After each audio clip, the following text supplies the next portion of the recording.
Hi, thank you again for joining us. My name is Javier Darderian. I'm today with Carolina Malatini and Ramses Cabrera, and we are creating new streams, new videos where we want to transmit to you, we want to present you the teaching of the 11th step of magic. We know these are very hard times for everyone in all the world, and we try to bring you the light of the 11th step of magic, the method to create your own reality. We have been doing these streams for a few years now, and we are starting to do more and more of this one because we see that this is really needed in all the world, not only in the Spanish speaking world where we came from. And today we will move forward on the path of the warrior, the key step of the 11th step of magic. All the inner job you have to do on yourself, all the inner work you have to do on yourself to create your own reality, to organize, to sort, to put order into the chaos that is the internal world. Why? Why we want to do this? Well, let's start from the beginning. um, what is magic? A clear definition of magic. There are a lot of definitions of magic, but a clear one is that you will be able to create outside what you have inside. You want to put inside of you some ideas, some images, some words, and you want to find them outside without having to actually do real work, real work, without having to go to the dance world. We want to help you to organize your inner world so you can actually create the reality outside that you want to create. But you won't be able to do it if you don't organize your inner world. But there are several problems with this. There are a lot of obstacles in the path. Why is that? Let's understand. It's very easy to the human mind to be distracted by events on the outside. Mostly, it's very easy if you get distracted by chaos. And today, we are in a very chaotic world. I don't think I have to bring up the news so you will understand what's happening in the world. Chaos in the streets, chaos in politics, in economics, in the science. There are wars everywhere. There is a war about to start right now. There are news about a new war about to start. And that chaos is an easy way for the human mind to distract. Instead of focusing on your own ideas, on your own desires, it's very easy to go and follow any other chaos that is around. But if you don't organize your inner world, if you don't put order in the inner chaos, you will be always distracted by the outside chaos. So today we will go step by step to understand the first obstacles you will find. Anybody who wants to start a new path to create a new reality, a new path to create something new in their life, you will find obstacles. That's very simple to understand. And those obstacles have been coded. The 11th step of magic is a map. And the map provides us with several stuff like, okay, what are the obstacles usually? Everybody has obstacles in their path. If you want to go beyond what you are today, you will find obstacles. And the method of the 11th step of magic provides us with very key points to be aware of where those obstacles are going to be. Usually, humans, human beings, stop when they want to start something new because they find an obstacle. Those obstacles, they can be outside. You will find obstacles outside, but every obstacle that will stop you starts on the inside. The same stone that maybe stopped you in a path, other people were able to jump above it and keep walking. So it's not about the obstacle. The question always is why you stopped in that obstacle. There are several internal obstacles that we have to learn to understand, and we will work through them today. First, let's understand. Every human stops when they want to start a new path on very different but identical ideas. If you want to do something that is impossible to you, if today I invite you to do a trip to the other part of the world, most probably you will answer with one of these things. I can't, I don't have the money. I don't know how to do it, or maybe I shouldn't because of some moral issue. Those four internal stops are the first one that you will find. Today we'll go to the mythologic idea of this. Where does it come from? But you will always first start with one of those: I can't, I don't know, I shouldn't, or I don't have. Each one of those represents something in the outside world. Each one of those represents one of the paradigms of the old age: politics, science, economics, and religion. If you stop in one of those, you are giving power to outside paradigms. Politics that keeps creating wars, economic that keeps creating economical crisis, poverty, and only a few people in the world keeps getting richer and richer. Science that keeps, while it creates some improvement, it also keeps destroying the world, destroying the health of human people. A religion that has been like floating around without looking like it's doing too much, but it's behind every war there is. Every war right now has a religious background to it. So you have to understand that if you accept one of those, I can't, I don't know, I shouldn't, or I don't have what I need to do, each one of those represents internally one of the outside of paradigms that you will find. And those paradigms will try to stop you every time you want to go beyond those paradigms. And which steps do you have to do to go beyond those paradigms? Okay, if you want to go beyond those paradigms, you will have to use a new paradigm.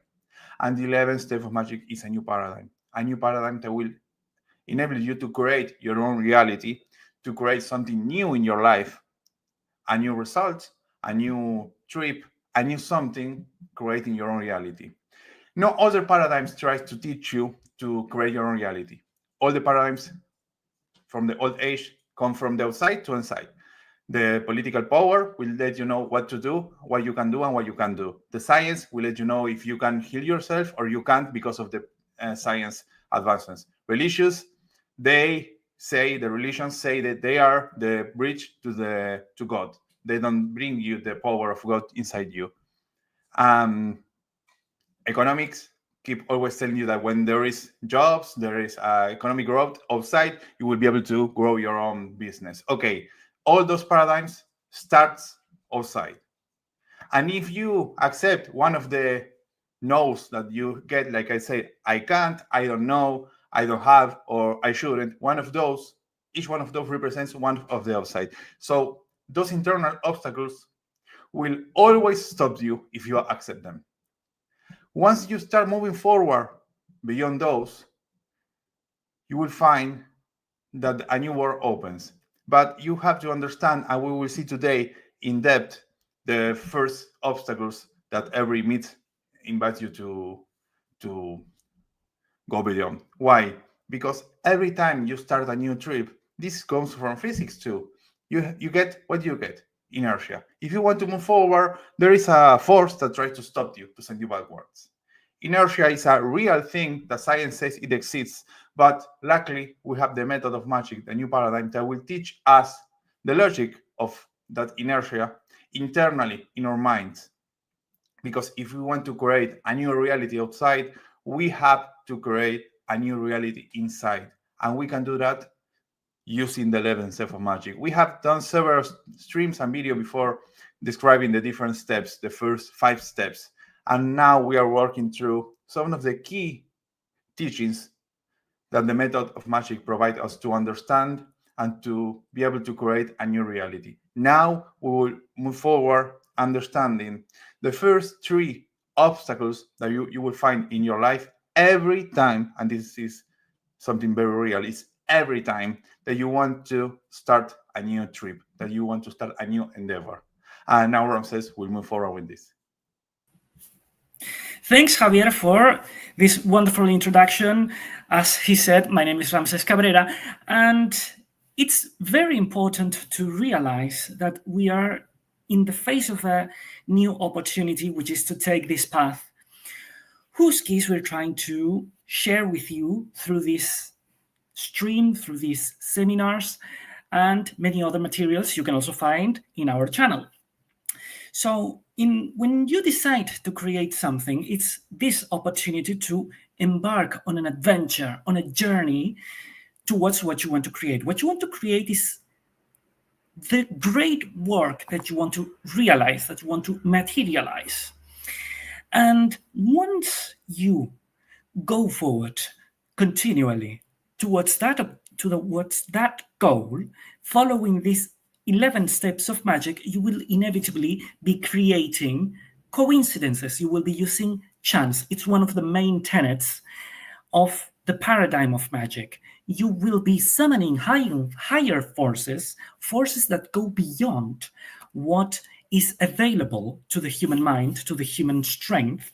And thanks to those forces, you will be connecting towards that great work that you want to realize, that transcends your human strength. That very same tenet allows you to challenge the mental preconceptions that you started from. So we're talking, first of all, about the first factor that is involved in this path. And I'm talking about the luck factor, the chance factor. You will be using chance in order to create that reality that you want to create. The fact of accepting that challenges your mental preconceptions. When we are talking about mental preconceptions, we are talking about the ruling paradigms that Javier recently mentioned: economics, politics, science, and religion. Every human being, when they want to start something, starts from those four paradigms, from those four ruling paradigms. That's the usual, that's the basic state from which everyone usually starts from. So the fact of recognizing that the chance that you are finding in the outside is ruled by factors that are within you challenges those very same conceptions, those very same preconceptions. Deciding to change your mental framework from those ruling paradigms towards a shift towards the paradigm of magic is a decision.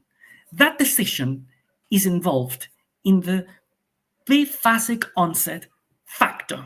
You are starting a new stage in your path from a new stage. You're starting a new stretch of the path from a new concept, from a new where from we're talking about. It's one of the main concepts that we're developing in these streams. That's the biphasic onset factor. Using and challenging the preconceptions from which you started, and then starting this new stretch of the path from the 11 steps of magic. Once you make that decision, it's not simply that you're, okay, this is already done, then everything will be in my favor from now on. Why? Because the universe will try to see if you're really awake, if you're really firm in your decision. For that, it has a very useful resource in order to make that test, to test you, to test your resolve, to test your firmness in that decision, to test if your decision is robust. The resources that the universe uses to test if you're awake are obstacles, the obstacle factor. You will be finding, as Javier earlier anticipated, you will be finding obstacles that will try to say, stop right there. You won't go any further.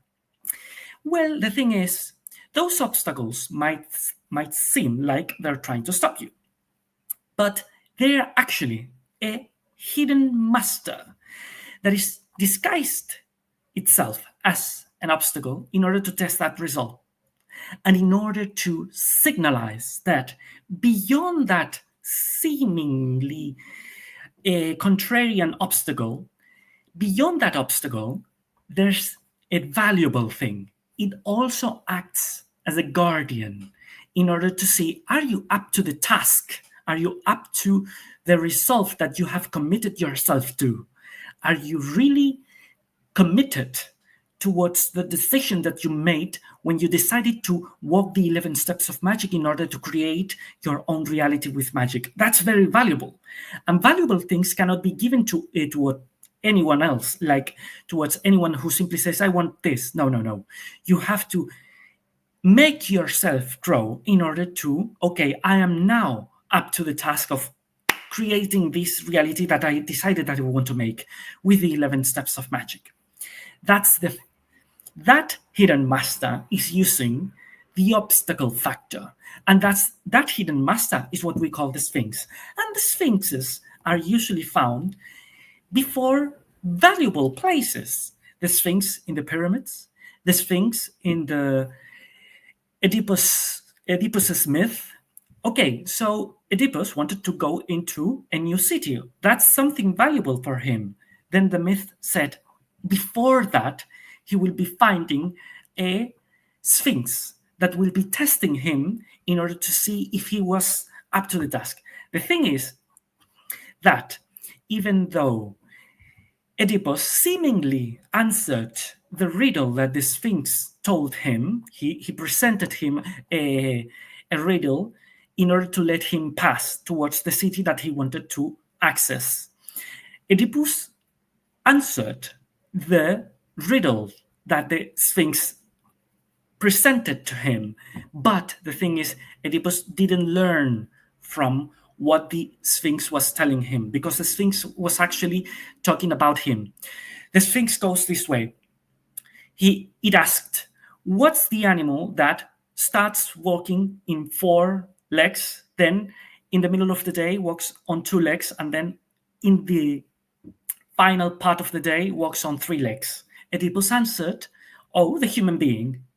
But when the Sphinx said, okay, that's a possible answer, what Oedipus didn't realize is that the Sphinx was not asking about the human being in general. He was talking about a single particular human being, Oedipus himself. He didn't realize that he was walking towards the Sphinx carrying a stick, the same 3 legs that the Sphinx was talking about. And the fact is that we can say, but Oedipus was a young person. He wasn't old. The Sphinx was talking about the final part of the day, as in the final part of the life of a person.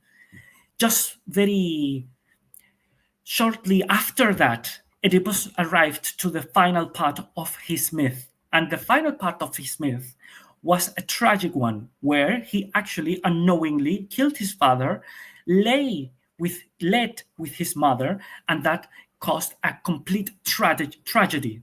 So that Sphinx, the riddle that the Sphinx presented, was talking about him, not simply about the general human being. The Sphinx is a hidden master that will test you. And the thing is, will you be able to recognize yourself in that which you're finding, that obstacle? What does it mean to recognize yourself? It means to recognize that if you stop before that obstacle, it's not because the thing in the outside, it's because your inner conditionings, because of your inner conditionings, you stopped. Someone else might simply go completely forward, can completely keep going forward. That's the test. That's the actual test that the Sphinx is presenting you through 3 disguises. Combat towards the outside. If you think that the thing that you find in the outside, that you think is an obstacle, has the power to stop you, and therefore you want to erase it from the universe, you're giving that thing the power, and you think that that power can stop you. But the origin is not in the thing. It's within you, that you're giving the power to stop you to that thing in the outside. That's combat towards the outside. You're trying to fight against the outside. Then you will think, so the outside thing can stop me. Then I am justified in thinking, okay, perhaps it's okay to stop because the outside has the power to stop me. That's a justification. The second Sphinx, the second disguise of the Sphinx. And waiting. Okay, so once you stop, you think, the outside has the power to stop me. Then I'm justified in stopping. then perhaps it means that this is not my time, that I can wait. That's waiting, the third sphinx. Those three sphinxes combat towards the outside. Justification and waiting are the three main disguises that the hidden master will use in order to test whether you're up to the task to grasp, to create the goal, the reality that you want to create. If you recognize those three sphinxes, those three disguises, recognize that if you stop, it's not because of those three disguises, it's because you are following the inner conditioning that is inside you and that you didn't decide. And if you present your combat, your inner combat, against those conditionings, against those automatic conditionings, if you present your inner combat against that and then continue going forward towards your goal, then the Sphinx becomes an ally, because it will be pointing out, as I anticipated before, that beyond the Sphinx is the valuable thing that will help you create the reality that you want to create. Thank you very much, and Carolina will continue now.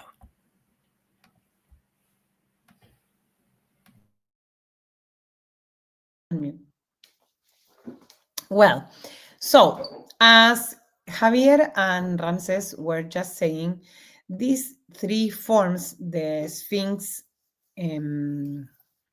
manifest through are manifestations of what?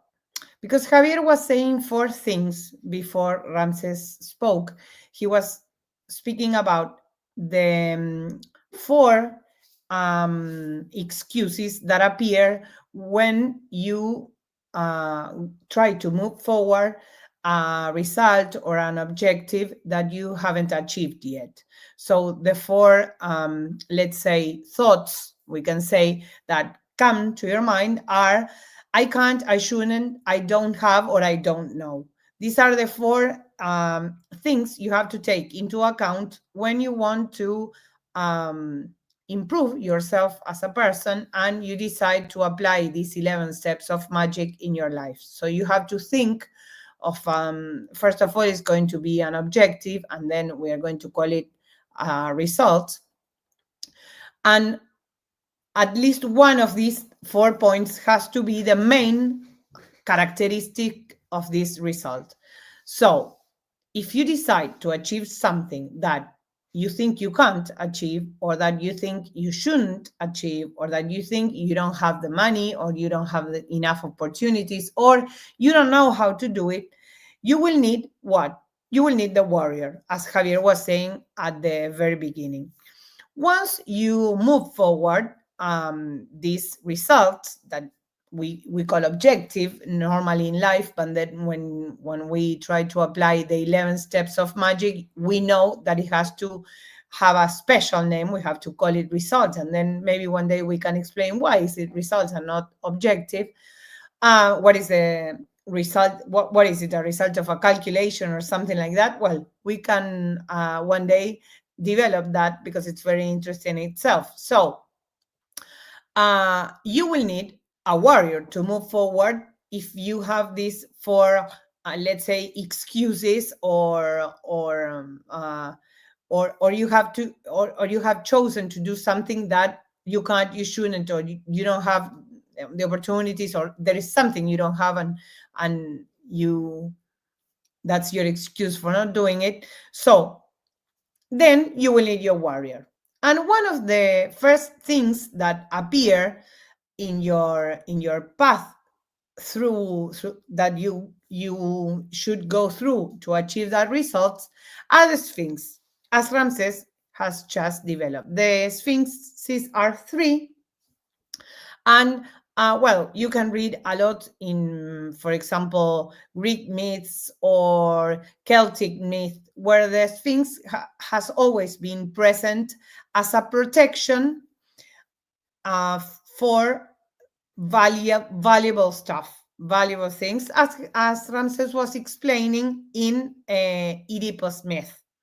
The Sphinx was very important and had a very strong meaning in that story, and told something not only about Oedipus, but for all humankind. It's very also we would speak a lot about it because, as you know, we psychoanalysis is in our basis, so we can talk a lot about this one day also. But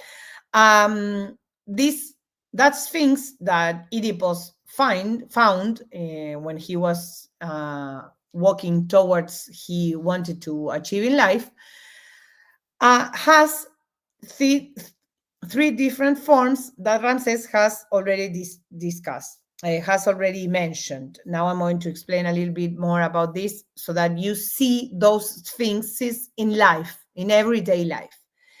First of all, the first one is a justification. Justification, in a way, comes from your mother's side. Not your mother, but any mother, anyone's mother. What does this mean?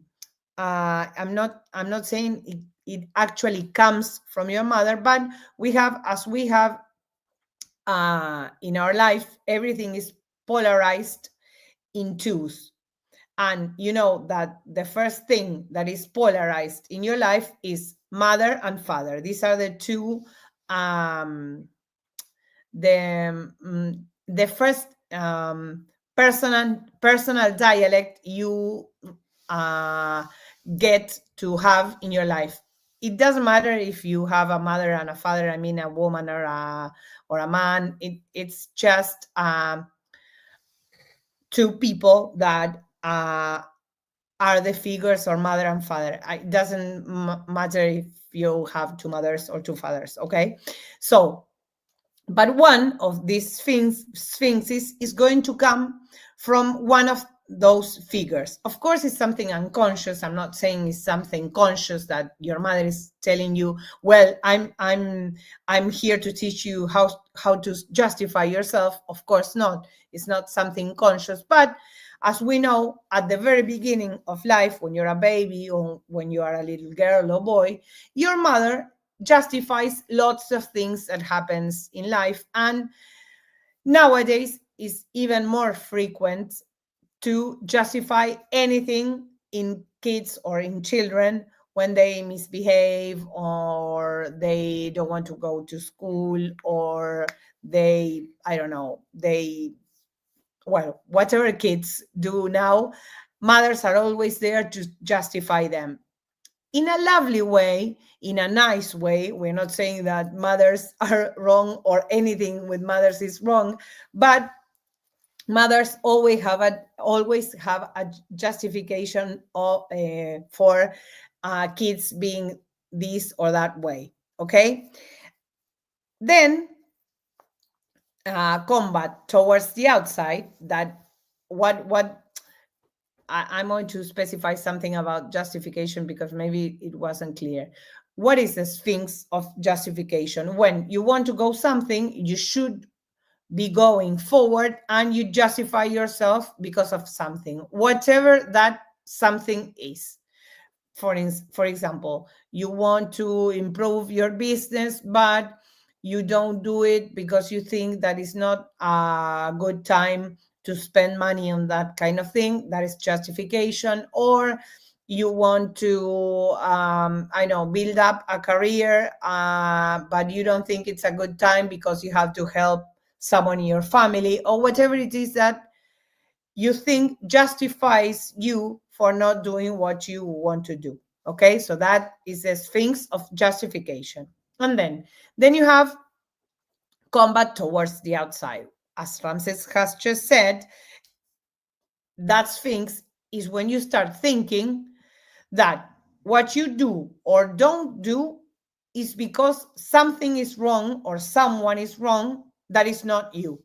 So instead of doing and fighting your own battles inside you, you fight battles against other people. It can be people that you actually know. For example, instead of justifying yourself and stopping and not doing what you want because you think you have a justification, you start fighting with your mother and you tell her, I can't do what I want because of you, you are to blame, and that kind of thing. That is combat towards the outside.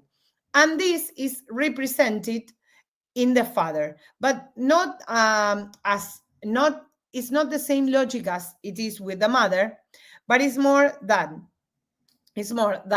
when the children are very little and their mothers take care of them and justify them, sometimes the father says, well, for the father tries to let's say, I don't want to say separate, because separate is a very strong word, but maybe set a limit between the mother and the child. And who is to blame for that? Well, it's not actually to blame, it shouldn't be to blame, but usually the mother is not happy when the father says, well, I don't know, go out, let the kid be with, I don't know, the babysitter or with me, and you go and buy some clothes, or for instance, go and work, and the mother says, no, I can't work because the baby is very little, or that kind of thing, and the father tries to set a limit between the mother and the child, and that is never nice, and that is never accepted in a lovely way and in a happy way, and the father has to fight a little bit for this. So combat towards the kid never a kid never likes to be apart from their mothers. So when the father has to do this, the mother and also the child sometimes fight towards the outside. Okay, that is why we say, well, the father figure represents that things. And then the waiting is represented by both. Why? Because the first thing a mother and a father do when they want to have a kid is wait. You wait 9 months to welcome that kid. First of all, you wait to see if the mother is pregnant or not, and then you have a 9 months wait, which especially I don't remember now if it's common in English, but in Spanish we even have a saying for that, which is la dulce espera, which is it would be the sweet waiting. We call it the pregnancy that way. So all together, the waiting is the mother and father together. So as our mind is, as we explained in a few videos some time ago, when we explained the first 5 steps, we said, and we explained why, and we developed all these, why our mind, even though we are supposed to be grown-ups, in our minds, we are still children.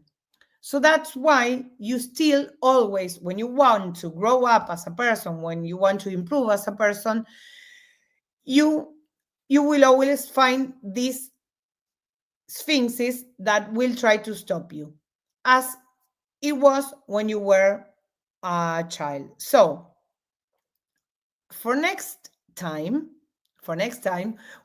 you will have to think of what are these representations of the sphinxes you have in your life, and which of them is usually is one, but it can be 2 or the 3 of them that are stopping you. So you have to think over this. You have to think. I imagine that if you're following these videos, it's because you are trying to achieve a result, achieve an objective, and so you're trying to follow these steps. So you have to think of which are the sphinxes that I'm, instead of using them to go forward, I stop in front of them and don't go forward. So you have to think which of these is stopping you, and tell us, maybe in the comments or whatever, what are you doing so that you go forward, even though the sphinx will appear anyway. Thank you.